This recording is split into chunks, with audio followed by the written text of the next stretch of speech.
Chapter 41, Entrance in Mathura. Next paragraph. While Akrura was offering his night prayers to the Supreme Personality of Godhead, immediately at that time he disappeared from the vision which Akrura was seeing in the water, exactly like an expert dramatic actor changes his dress and appears in his original feature. Akrura also, after disappearance of Vishnu Murti within the water, he got out of the water, and after finishing his rest of ritualistic performance, came near the chariot of Rama and Krishna, struck with great wonder. When Akrura appeared near the chariot, Krishna inquired from him whether he had seen something wonderful within the water or in the space. And he replied to the inquiry of Krishna. Akrura said, my dear Lord, all wonderful things that are happening within this world, either in the sky or in the water or on the land, they are factually appearing on your universal form. So when I have seen you, what wonderful things I have not seen? This statement of Akrura confirms the Vedic version that one who has known Krishna has known everything, and one who has seen Krishna has seen everything. Never mind how much wonderful they may be. My dear Lord, there cannot be any other wonderful thing than your transcendental form. As such, when I have seen your transcendental form, what to speak of seeing other wonderful things? After saying this, Akrura immediately started his chariot, and at the end of the day, all of them reached the precincts of Mathura town. And Krishna and Balaram, two sons of Vasudeva, was passing through the way from Vrindavan to Mathura. All passers-by who saw them could not restrain their eyes to withdraw from seeing them over and over again. In the meantime, all other inhabitants of Vrindavan, headed by Nanda Upananda, reached Mathura through forest, and they were just awaiting the arrival of Krishna and Balaram, resting nearby the door in the gardens. Krishna and Balaram, thus reaching at the door of Mathura, got down from the chariot and shook hands with Akrura. He informed Akrura that he might go home now because we shall enter into Mathura later on along with our associates. Akrura replied, my dear Lord, I cannot go Mathura alone, leaving you aside. I am your surrendered servant. Please do not try to keep me aloof from you. Please therefore come along with me, with your elder brother and cowherd boy's friends, and sanctify my house. My dear Lord, if you come to my home, it will be sanctified by the dust of your lotus feet, because this water emanating from the perspiration of your lotus feet, namely the Ganges, purifies everyone, everywhere, including the forefathers, the fire god and all other demigods. The king, Bali Maharaj, has become famous simply by washing your lotus feet, and enjoys all material opulences, and later on he was elevated to the highest exalted position of liberation. The Ganges water emanating from your lotus feet not only sanctifies the three worlds, but it is also held on the head of Lord Shiva, and being sanctified by this water, the whole generation of Bhagirath has achieved the heavenly planet. O the Supreme Lord of all Lords, O the Master of the universe, O supreme piety, simply by hearing about your transcendental pastimes, O the Narayan who is praised by selected verses, I offer my respectful obeisances unto you. On hearing this, the Supreme Personality of Godhead, Krishna, replied, Kula, I shall surely come to your home with my elder brother Balaram, after killing all the demons who are envious of the Judu dynasty. And in this way, I think I shall be pleasing all my relatives.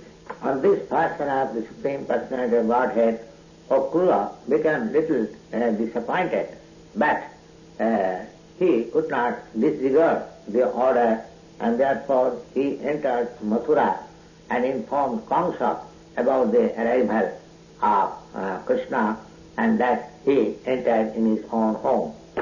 After departure of Kula, Lord Krishna along with Balaram and cowherd's boy entered Mathura to see the city, and he saw that the gate of Mathura was made of first-class marble, very highly constructed, and the doors were made of pure gold, and he saw that the grain-stocking buns were made of copper and brass, surrounded by nice orchards and gardens all around. And the whole city was encircled by canals, so that anybody could not enter the city very easily. They saw that all the crossing of the roads were decorated with gold, and there were many houses of rich men, and all the houses appeared to be so much symmetrical as if constructed by one engineer. All the houses were decorated with costly jewels, and each and every house had nice compounds having trees of fruits and flowers. The corridors and verandas of the house were shaded by nice silk cloth with embroidery work of jewels and pearls. In front of the windows of balcony there were birds like pigeons and peacocks moving and quacking in their respective sounds, and all the grain dealers' shops within the city were decorated with different kinds of flowers and gardens, newly grown grass, and play-bearing flowers like narcissus and roses. All the entrance doors of the houses were decorated with water pots filled with water, sprinkled all round with water mixed with sugar, pulp of sandal wood and flowers, decorated with burning lamps of different size. Overhead the door, the beams were decorated with fresh leaves of mangoes and silk festoons, and they saw all the doors of the houses were decorated in that way.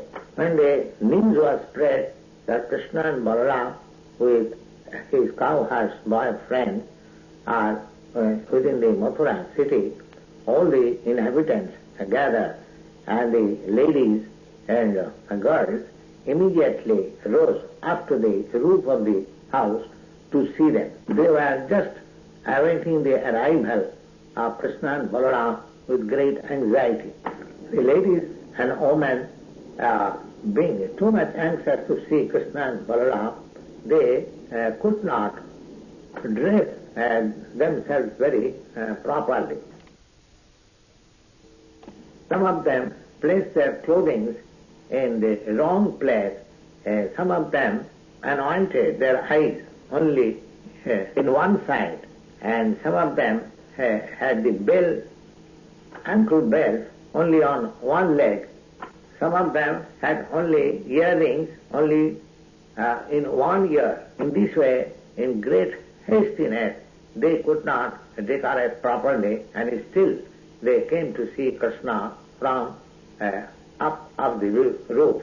Some of them were taking their luncheon, but as soon as they heard that Krishna Balaram was in the city, they left their eating and came to the roof. Some of them were in the bathroom taking their bath, but finishing half only, or without taking a proper bath, they came to see Krishna and Balaram. Some of them, while engaged in feeding their children breast milk, left their babies aside and came to see Krishna and Balaram. Lord Krishna also, while passing very slowly and smiling, immediately stole their heart, and the husband of goddess of fortune began to pass on the street in great speed like the elephant. They are all expecting to see Krishna since a very long time. The women of Mathura, since a very long time, were hearing about Krishna and Balaram, and knowing about their uncommon characteristics, they were very much attracted to see them. Now, actually, when they saw Krishna and Balaram passing on the street of Mathura and saw them very sweetly smiling, immediately their joy reached the point of ecstasy. Now, after actually seeing them by their eyes, they took Krishna and Balaram within their heart and began to embrace to the fullest desire. And while doing so, their ecstasy became manifested by standing of the hair on the body, and in this way they became relieved from the distress condition caused by not seeing Krishna and Balaram since a long time, although they heard of them.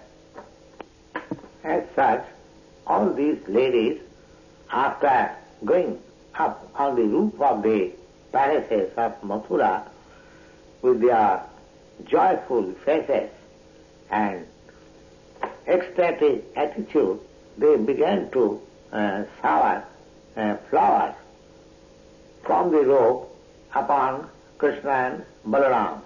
When Krishna and Balaram were passing on the street in this way, all the Brahmins in the neighborhood, they also came out with sandal water and flowers and respectfully offered them to welcome in the city. All the residents of Mathura city began to talk amongst themselves about the high-grade pious activities of the residents of Vrindavan, so that they were able to see Krishna and Balaram daily. Think of the pious activities in their previous life of the cow-horsemen in Vrindavan. While Krishna and Balaram was passing in this way, they saw some washerman and dyer of clothing, and he was pleased to ask from him some nice clothing for their use.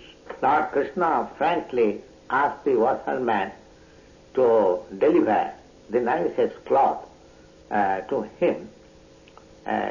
He also promised that if the washerman would deliver the nicest dyed cloth to him, he would be very much happy, and all auspicity will be upon him.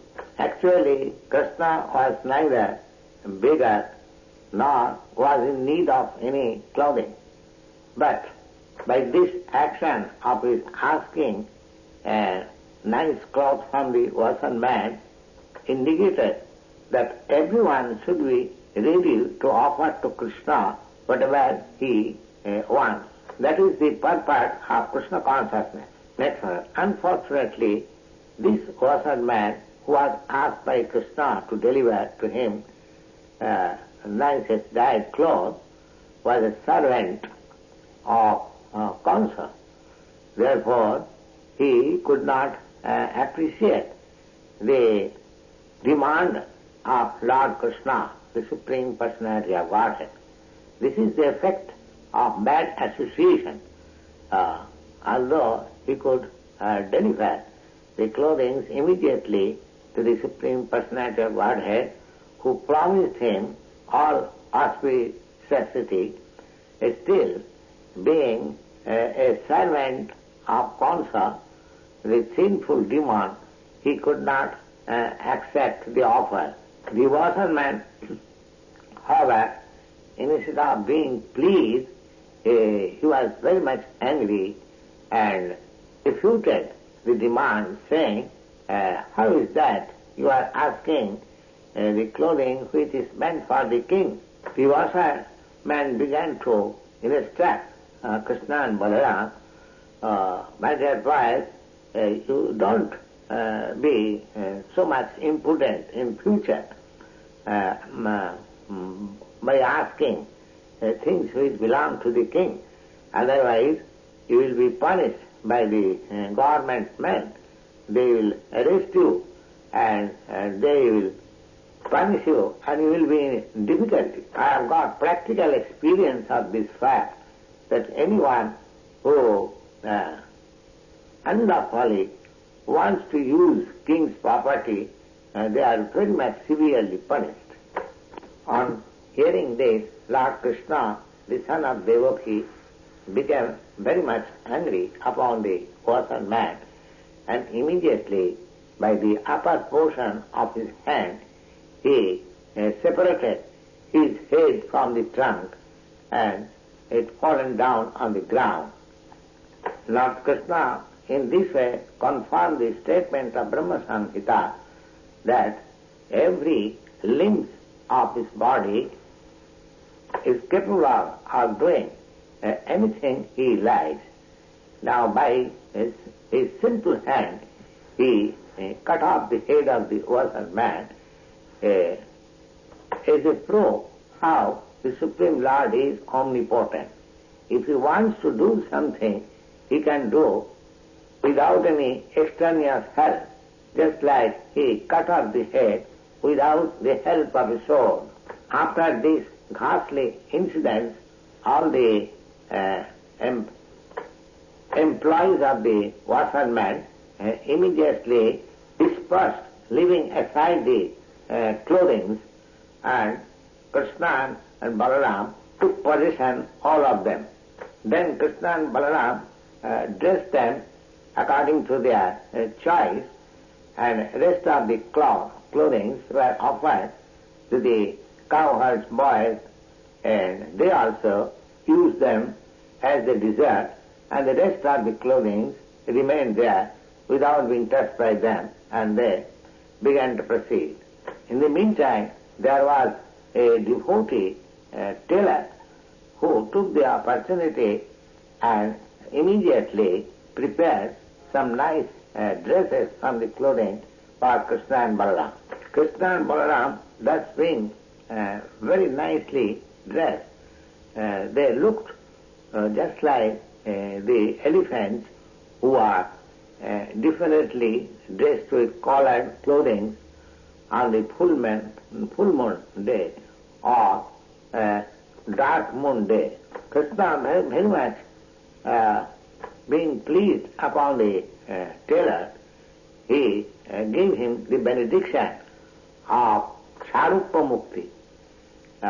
Sarupa Mukti means that after leaving this body, he would be liberated and would attain a body exactly like Narayan with 4 hands in the Vaikuntha planet. And he also benedicted him that so long he would live, he would have sufficient opulence to enjoy and sense gratification. By this incident, Krishna proved that those who are Krishna conscious devotees, they will be not lacking in their material enjoyment or sense gratification.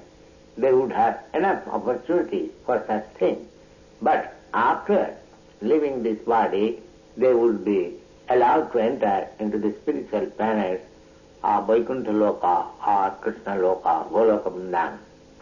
After thus being nicely dressed, Krishna and Balaram went to a tourist of the name Sudama. And as soon as they reached the precincts of the house of the florist, immediately, with great devotion, he came out and fell down on his feet to offer his respectful obeisance.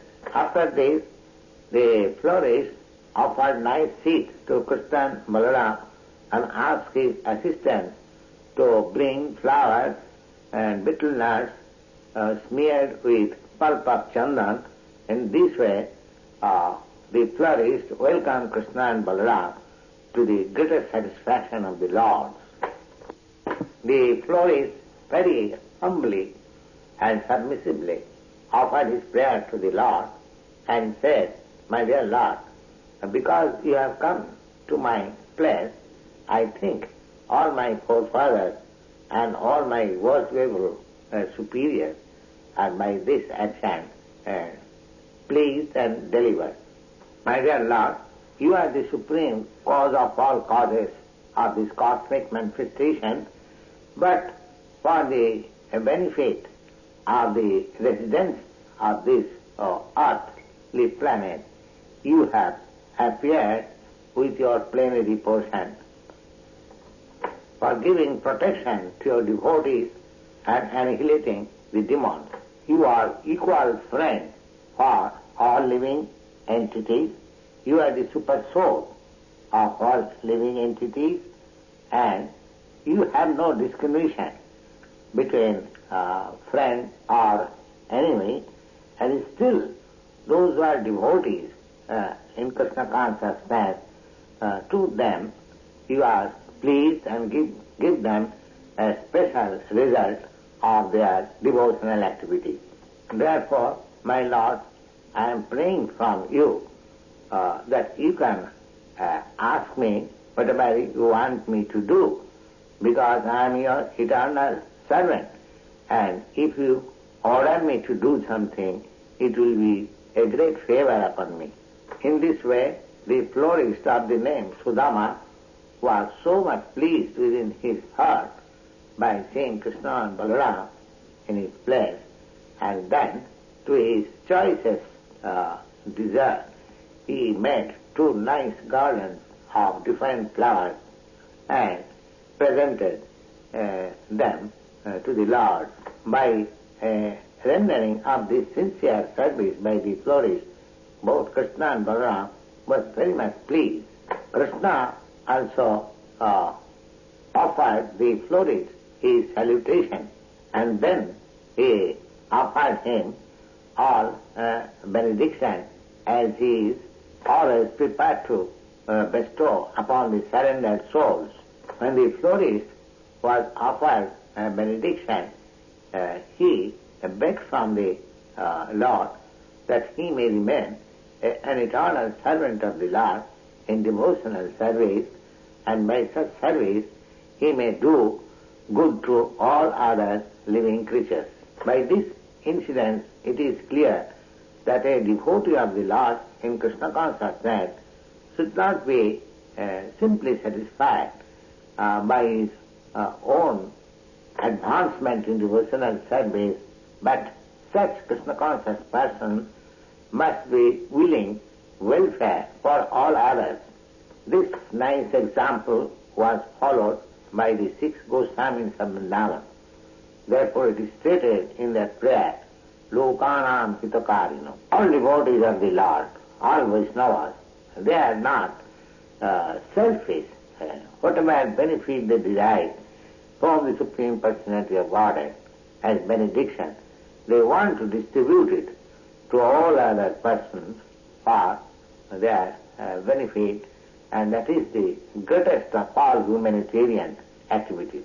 Lord Krishna, being satisfied on the floor, not only giving benediction of whatever he wanted, but over and above them, he offered him all material opulences and family prosperity, increase of the duration of life, and whatever are deserved within this material world were all offered to him. Next one. Thus ends the Bhaktivedanta purport of the 41st chapter, Krishna, in the matter of Lord